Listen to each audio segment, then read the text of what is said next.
In every moment of doubt, in every battle you fight alone, there is a voice inside you waiting to rise.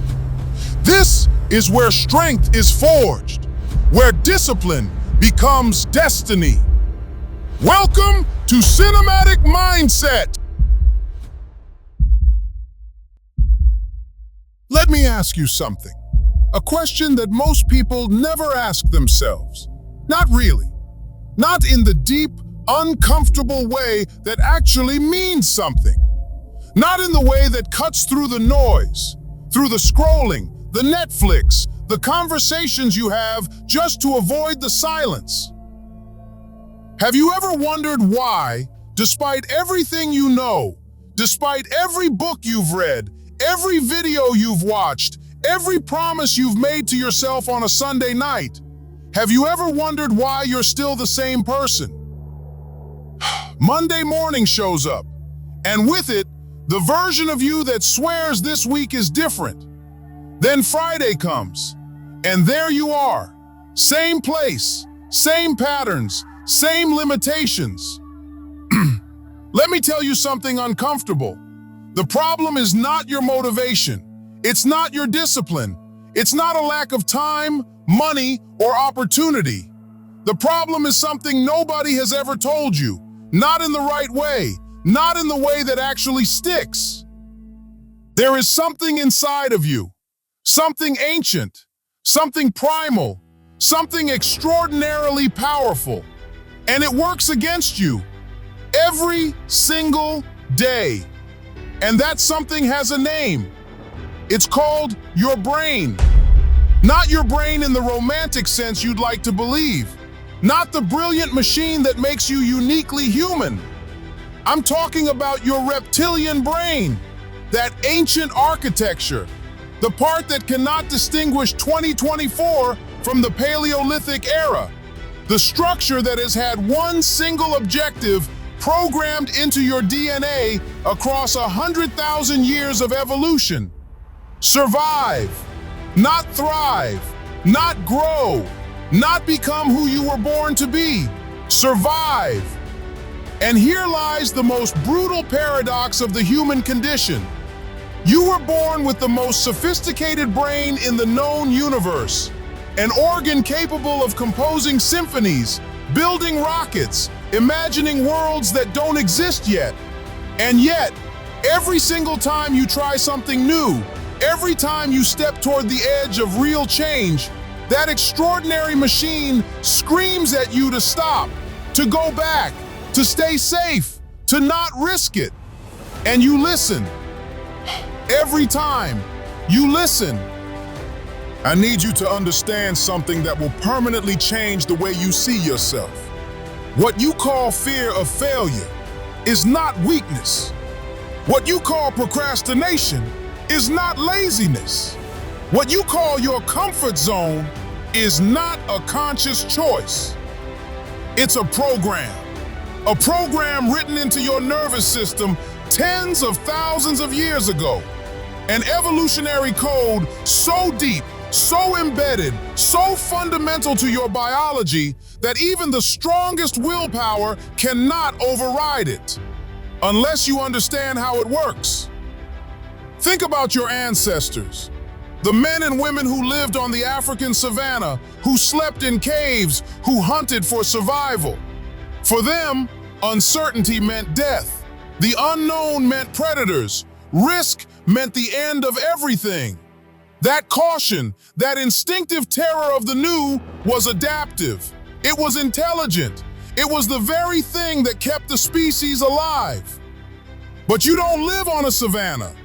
Your predator is not a lion. Your predator is the difficult conversation you keep postponing. Your predator is the phone call you never make. Your predator is the project you've kept in a drawer for 3 years because you tell yourself you're not ready yet. And your ancient brain, with all its evolutionary wisdom, cannot tell the difference between the lion and the difficult conversation. To that part of you, they are the same threat. To that part of you, the answer is always identical. Stop, go back, don't risk it. But there's something even deeper you need to understand. Your brain doesn't just push you towards safety. Your brain actively constructs a filtered reality, a curated reality, a reality engineered to confirm everything you already believe. Psychologists call it confirmation bias. I call it the invisible prison. Here's how it works. You carry a belief, maybe unconscious, that says, "I'm not good enough." Your brain, acting like a defense attorney for that belief, starts collecting evidence. Every mistake you make gets filed away as proof. Every criticism you receive gets amplified, replayed, magnified. Every single success, every damn success, gets minimized, rationalized, explained away. It was just luck. Anyone could have done that. It won't last. And your brain smiles, satisfied, because its theory has been confirmed once again. The prison holds, the bars are intact. Then there's negativity bias, one of the most brutal mechanisms evolution ever handed you. Your brain, and this has been proven across decades of neuroscience research, your brain responds to negative events with an intensity 5 to 10 times greater than positive events of the same magnitude. That means one piece of criticism weighs 5 times more than a compliment. One defeat burns 5 times hotter than the joy of a win. One failure carves itself into your nervous system 5 times deeper than a success.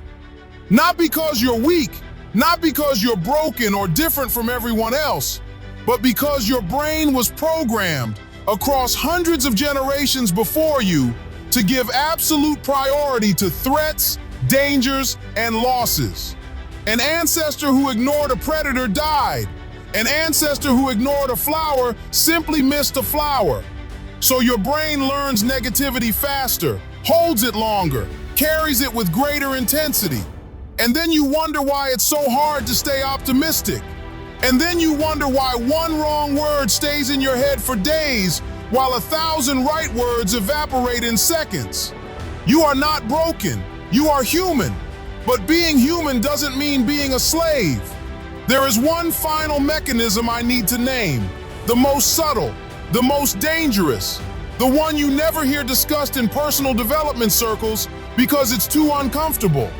It's called the Dunning-Kruger effect.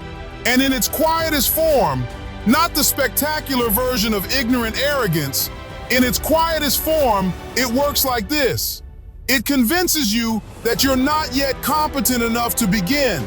It tells you to study more, prepare more, wait until you feel more certain. And so you wait, and you wait, and you keep waiting, while life moves forward, while opportunities dissolve, while the greatest version of you remains trapped in a future that never comes. Muhammad Ali did not wait until he was ready. Arnold Schwarzenegger did not wait until he was ready. Thomas Edison did not wait until he was ready. They were all imperfect, incomplete, afraid, but they moved anyway. And that is the only difference between the people who transform their lives and the people who watch their lives happen from the sidelines. Now let me tell you the truth nobody wants to say out loud. You cannot shut off your primitive brain. You cannot eliminate fear. You cannot erase the negativity bias. Anyone who tells you otherwise is lying to you. But you can do something far more powerful. You can learn to see the system. And when you see the system, it loses its power over you. This is armed awareness. The next time that voice tells you to stop, to wait, to go back, don't fight it. Don't suppress it. Recognize it. Say to yourself, my primitive brain is doing its job. There is no predator. I can move forward. You're activating your prefrontal cortex, the most advanced part of the human brain, and putting it in command. You are hacking your own nervous system. The second principle, identity before action. Most people think, once I succeed, I'll believe in myself. Wrong. Completely, tragically wrong. The brain doesn't change because circumstances change. It changes because identity changes. Muhammad Ali didn't become the greatest and then start acting like it. He decided to be the greatest before he had proven it to anyone. I am the greatest. I said that before I knew I was. That wasn't arrogance. That was deliberate neuroplasticity. Every time you declare a new identity, every time you act consistently with it, even for a single moment, your brain builds new pathways, new highways of thought. The brain you think is fixed, locked in by your past, rewrites itself every single day. The only question is, who decides what gets written? The third principle, the law of the small step. Your brain isn't afraid of you. It's afraid of the gap between where you are and where you want to be. Staring at Everest and expecting to summit it in one afternoon. That's what enormous goals feel like to your nervous system. But one step toward Camp 1, your brain can do that. Arnold Schwarzenegger didn't think about Mr. Olympia lifting in his father's gym. He thought about the next rep, the next day, small enough to act, big enough to never stop. The fourth principle, rewrite the inner dialogue. That voice in your head, most people take it as truth, like it's God speaking. It's not God. It's not even really you. It's a program. Years of conditioning, inherited fears, absorbed criticism.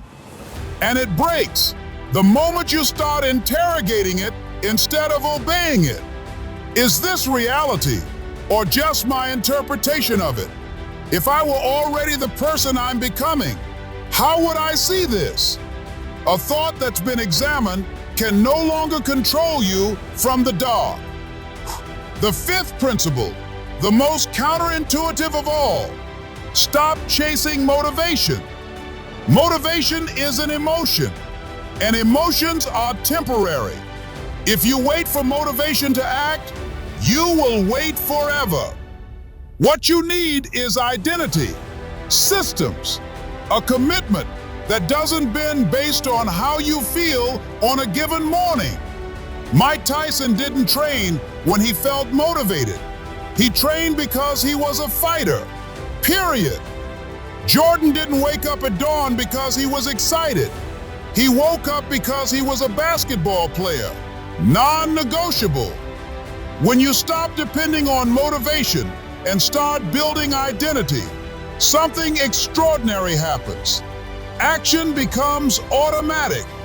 Discipline becomes as natural as breathing.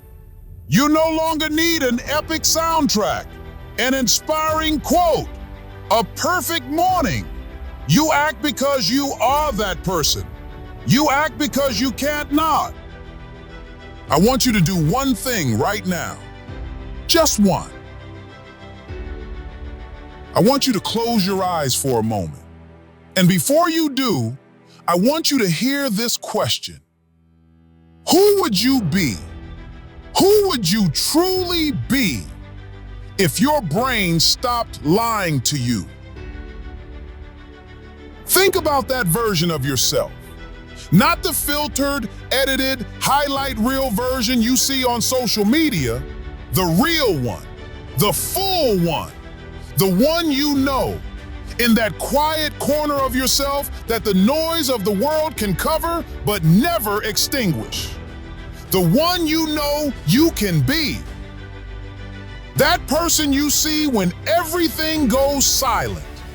That person who surfaces in the moments of clarity before fear comes back to reclaim its territory.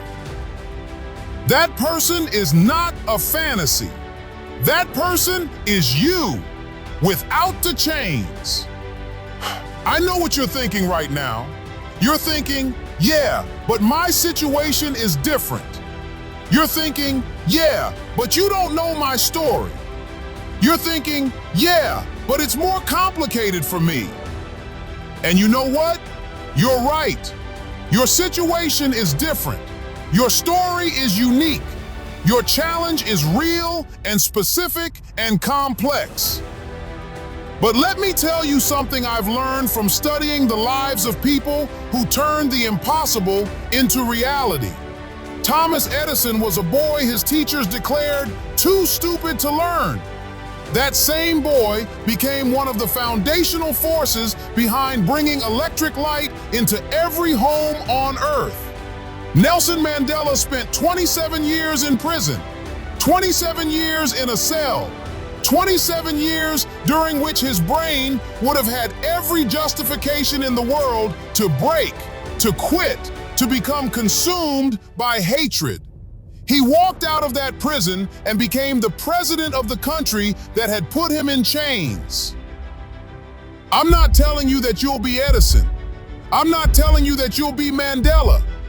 I'm telling you that the human capacity to transform circumstance into destiny through will, through awareness, through the deliberate choice of who to become, that capacity lives in you too.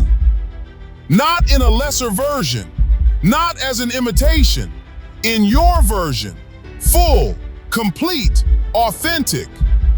So here is the final question I want to leave you with. Not the obvious one. Not, what do you want from life? The question I want you to carry when this video ends. The question I want sitting with you when you turn off the screen. The question I want you to ask yourself tomorrow morning when your brain tells you to stay in bed 5 more minutes. Here it is. What do you choose? Not who you are right now. Not who you were yesterday. What do you choose to become from this moment forward? Because your brain is extraordinarily powerful. The system holding you back is real. The fear you feel is genuine, but you are bigger than all of it. You are bigger than the program. Every person who has ever changed something in this world, inside themselves or beyond, had to face the exact same enemy you're facing right now. The same reptilian brain, the same negativity bias, the same voice saying, stop, don't risk it, it's dangerous. And they chose anyway. They chose movement over paralysis. They chose real risk over the false safety of standing still. They chose the greater version of themselves over the more comfortable one. And that choice, that single choice made today, right now, in this exact moment, that choice is where everything begins. Not tomorrow, not Monday, not when you feel ready. Now, your brain is an extraordinary instrument, but instruments don't play themselves. They're played by someone steady enough to hold them.